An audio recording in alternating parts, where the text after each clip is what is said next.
Good morning. I hope all of you are going really well today and that Father God is blessing you in your life, in your walk with Him. Today I'm going to read from the book of Jubilees. I'll read chapter 31 through to and including chapter 33. Chapter 31. On the new moon of the month, Jacob spoke to all the people of his house, saying, "Purify yourselves and change your clothes. And let us get up and go to Bethel, where I vowed a vow to him on the day when I fled from Esau my brother. Let us do this because God has been with me, and brought me into this land in peace. You must put away the strange gods that you raise among you." They gave up the strange gods, and that which was in their ears, and which was on their necks, and the idols which Rachel stole from Laban her father, she gave wholly to Jacob. And he burnt and broke them to pieces and destroyed them, and hid them under an oak, which is in the land of Shechem. He went up on the new moon of the 7th month to Bethel, and he built an altar at the place where he had slept, and he set up a pillar there. And he sent word to his father Isaac, and his mother Rebekah. He asked to come to Isaac. There Jacob wished to offer his sacrifice. Isaac said, "Let my son Jacob come, and let me see him before I die." Jacob went to his father Isaac and his mother Rebekah to the house of his father Abraham, and he took 2 of his sons with him, Levi and Judah.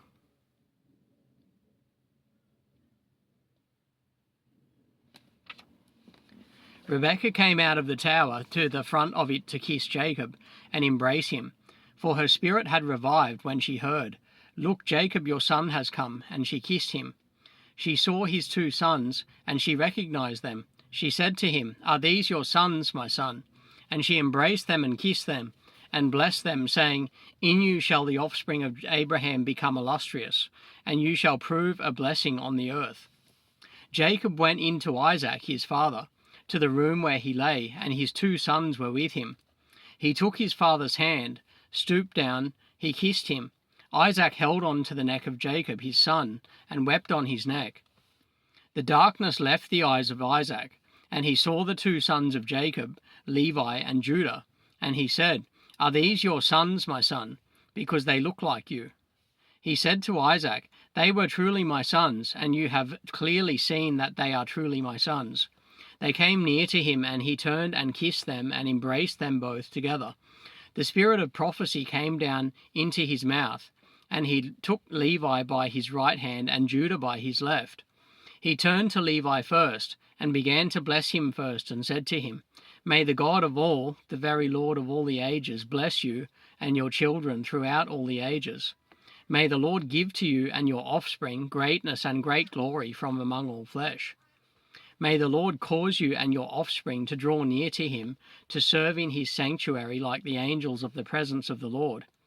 And as the holy ones, the offspring of your sons shall be for the glory and greatness and holiness of God. May he make them great throughout all the ages. They shall be judges and princes, and chiefs of all the offspring of the sons of Jacob.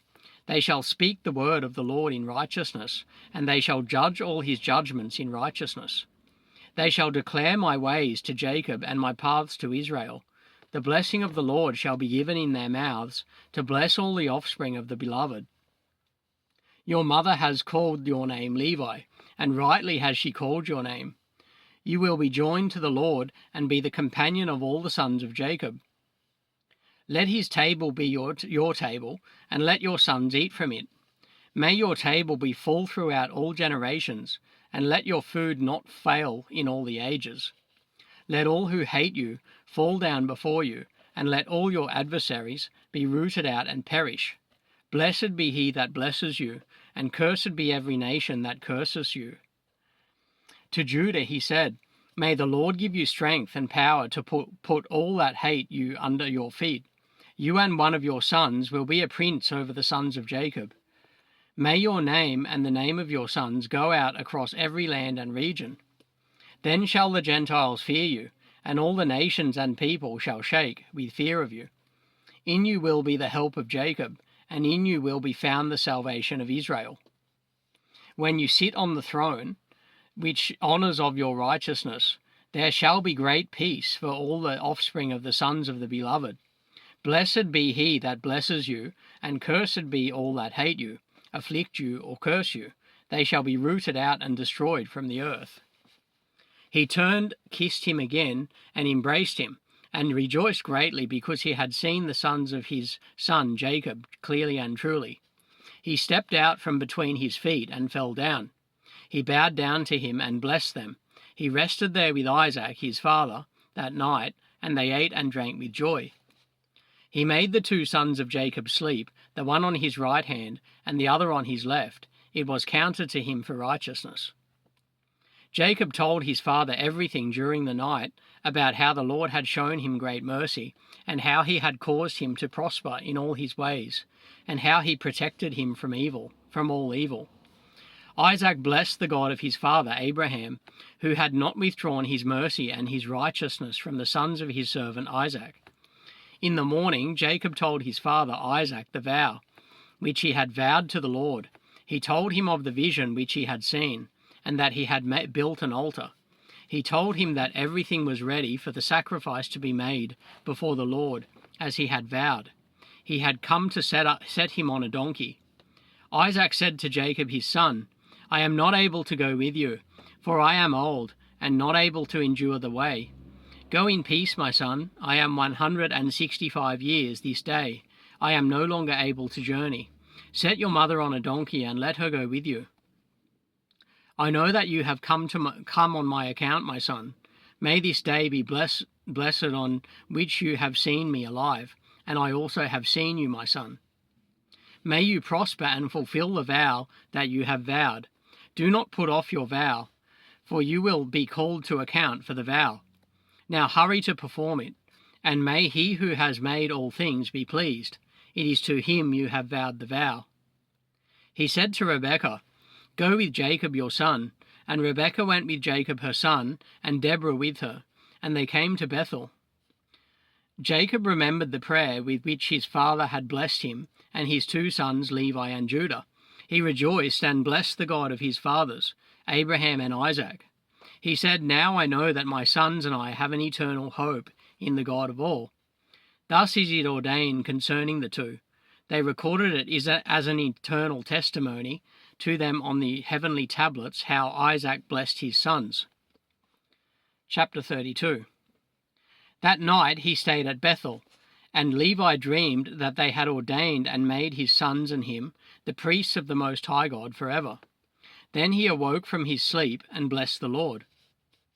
Jacob rose early in the morning on the 14th of this month, and he gave a tithe for all that came with him, both of men and cattle, both of gold and every vessel and garment. Yes, he gave tithes of all. In those days Rachel became pregnant with her son Benjamin. Jacob counted his sons, starting from him, and going to the oldest, and Levi fell on to the portion of the Lord. Levi was the third son. 3 is the number of spiritual completeness. His father clothed him in the garments of the priesthood, and filled his hands. On the 15th of this month he brought 14 oxen from among the cattle, and 28 rams, and 49 sheep, and 7 lambs, and 21 kids of the goats to the altar as a burnt offering on the altar of sacrifice. The offering was well-pleasing, and a sweet odour before God. This was his offering, done in acknowledgment of the vow in which he had promised that he would give a tenth. With their fruit offerings and their drink offerings, when the fire had consumed it, he burnt incense over the fire. And for a thanks offering he sacrificed 2 oxen, and 4 rams, and 4 sheep, 4 male goats, and 2 sheep of a year old, and 2 kids of the goats. This he did daily for 7 days. He and his men and all his sons were asking this with joy during 7 days, and blessing and thanking the Lord, who had delivered him out of all his tribulation and had given him his promise. He tithed all the clean animals and made a burnt sacrifice, but he did not give the unclean animals to Levi his son. He gave him responsibility for all the souls of the men. Levi acted in the priestly office at Bethel in the presence of Jacob his father, in preference to his 10 brothers. He was a priest there, and Jacob gave his vow, and he gave a tithe to the Lord again, and sanctified it, and it became holy to him. For this reason it is ordained on the heavenly tablets as a law for the offering of the tithe should be given in the presence of the Lord every year, in the place where it is chosen that his name should live and reside. This law has no limit of days forever. This law is written so that it may be fulfilled every year. The second tithe should be eaten in the presence of the Lord, in the place where it has been chosen, and nothing shall be left over from it, from this year to the following year. In its year shall the seed be eaten, until the days of the gathering of the seed of the year. The wine shall be consumed until the days of the wine, and the oil until the days of its season. All that is left of it, and all that becomes old, will be regarded as spoiled. Let it be burnt with fire, for it is unclean. Let them eat it together in the sanctuary, and let them not commit it to become old. All the tithes of the oxen and sheep shall be holy to the Lord, and shall belong to his priests. They will eat before him from year to year. For thus it is ordained and written on the heavenly tablets regarding the tithe. On the following night, on the 22nd day of this month, Jacob resolved to build that place, and to surround the court with a wall, and to sanctify it and make it holy forever, for himself and his children after him. The Lord appeared to him by night, and blessed him, and said to him, Your name shall not be called Jacob, but they will call your name Israel. And he said to him again, I am the Lord who created the heaven and the earth, and I will increase you and multiply you greatly. And kings shall come forth from you, and they shall be judges everywhere the foot of the sons of men have walked. I will give to your offspring all the earth that is under heaven. They shall judge all the nations as they desire. After that they shall possess the entire earth and inherit it forever. And he finished speaking with him, and he went up from him. Jacob watched until he had ascended into heaven. In a vision at night he saw an angel descend from heaven with 7 tablets in his hands, and he gave them to Jacob. And he read them, and knew all that was written on it, that would happen to him and his sons throughout all the ages. He showed him all that was written on the tablets, and said to him, Do not build on this place, and do not make it an eternal sanctuary, and do not live here. This is not the place. Go to the house of Abraham your father, and live with Isaac your father until the day he dies. For in Egypt you will die in peace, and in this land you will be buried with honour in the sepulchre of your fathers, with Abraham and Isaac. Do not fear. As you have seen and read, it shall all be. Write down everything that you have seen and read. Jacob said, Lord, how can I remember all that I have read and seen? He said to him, I will bring all things to your remembrance. He ascended from Jacob, and Jacob awoke from his sleep. He remembered everything that he had read and seen, and he wrote down all the words. He celebrated there yet another day, and he sacrificed on that day as he had sacrificed on all the former days. He called its name Addition, because this day was added, and the former days he called the feast.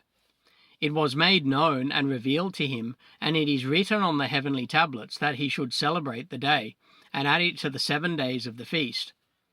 Its name was called Addition, because that it was recorded among the days of the feast days, according to the number of the days of the year. In the night on the 23rd of this month, Deborah, Rebekah's nurse, died, and they buried her beneath the city under the oak of the river. He called the name of this place, the river of Deborah, and he called the oak of the morning of Deborah. Rebekah departed and returned to her house to his father Isaac. Jacob sent rams and sheep and male goats by her, so that she should prepare a meal for his father, such as he desired. He followed his mother until he came to the land of Cabratan, and he lived there.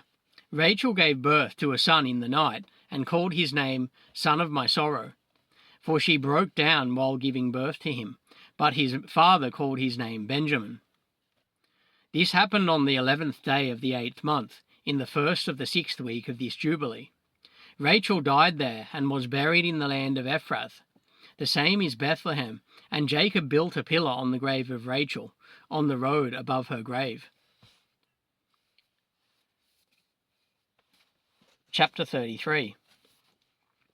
Jacob went and lived to the south of Magdala-Dreph. He and Leah his wife went to his father Isaac on the new moon of the 10th month. Reuben saw Bilhah, Rachel's maid, the concubine of his father, bathing in water in a secret place, and he loved her. He hid himself at night, and he entered the house of Bilhah at night. He found her sleeping alone on a bed in her house. He had sex with her. She awoke and saw that it was Reuben lying with her in the bed. She uncovered the border of her covering and grabbed him and cried out when she discovered that it was Reuben. She was ashamed because of him and released her hand from him, and he fled. Because of this she mourned greatly and did not tell it to anyone. When Jacob returned and sought her, she said to him, I am not clean for you. I have been defiled in regard to you. Reuben has defiled me and has had sex with me. In the night I was asleep and did not realize he was there until he uncovered my skirt and had sex with me. Jacob was very angry with Reuben because he had sex with Bilhah, because he had uncovered his father's skirt. Jacob did not approach her again because Reuben had defiled her, and as for any man who uncovers his father's skirt, his deed is wicked greatly, for he is disgusting to the Lord. For this reason it is written and ordained on the heavenly tablets that a man should not lie with his father's wife, and should not uncover his father's skirt. This is unclean, and they shall surely die together, the man who lies with his father's wife, and the woman also, for they have committed uncleanness on the earth. There shall be nothing unclean before our God in the nation that he has chosen for himself as a possession. Again it is written a second time, Cursed be he who lies with the wife of his father, for he has uncovered his father's shame. All the holy ones of the Lord said, So be it, so be it. Moses commanded the children of Israel so that they observe this word. It entails a punishment of death. It is unclean, and there is no atonement forever for the man who has committed this. He is to be put to death. Kill him by stoning. Root him out from among the people of our God. No man who does so in Israel will be permitted to remain alive a single day on the earth. He is abominable and unclean. Do not let them say, Reuben was granted life and forgiveness after he had sex with his father's concubine, although she had a husband, and her husband Jacob, his father, was still alive. Until that time the ordinance and judgment and law had not been revealed in its completeness for all. In your days it has been revealed as a law of seasons and of days. It is an everlasting law for all generations forever. For this law has no limit of days, and no atonement for it. They must both be rooted out of the entire nation. On the day they committed it, they shall be killed. Moses write it down for Israel, that they may observe it, and do according to these words, and not commit a sin punishable by death. The Lord our God is judge, who does not respect persons, position, and accepts no gifts. Tell them these words of the covenant, that they may hear and observe, and be on their guard with respect to them, and not be destroyed, and rooted out of the land, for an uncleanness and an abomination and a contamination, and a pollution are all they who commit it on the earth before our God. There is no greater sin on earth than fornication that they commit. Israel is a holy nation to the Lord its God, and a nation of inheritance. It is a priestly and royal nation, and for his own possession. There shall appear no such uncleanness among the holy nation. In the 3rd year of this 6th week, Jacob and all his sons went and lived in the house of Abraham, near Isaac his father and Rebekah his mother. These were the names of the sons of Jacob the firstborn: Reuben, Simeon, Levi, Judah, Issachar, Zebulun, which are the sons of Leah. The sons of Rachel are Joseph and Benjamin. The sons of Bilhah are Dan and Naphtali, and the sons of Zilpah, Gad and Asher. Dinah is the daughter of Leah, the only daughter of Jacob. They came and bowed themselves to Isaac and Rebekah. When they saw them, they blessed Jacob and all his sons. And Isaac rejoiced greatly, for he saw the sons of Jacob, his younger son, and blessed them. Yeah, so that concludes my reading of the book of Jubilees for today. I began in chapter 31 and read through to and including chapter 33. Next time I read from the book of Jubilees, I'll begin at chapter 34. So all of you have a brilliant day, and God bless you all.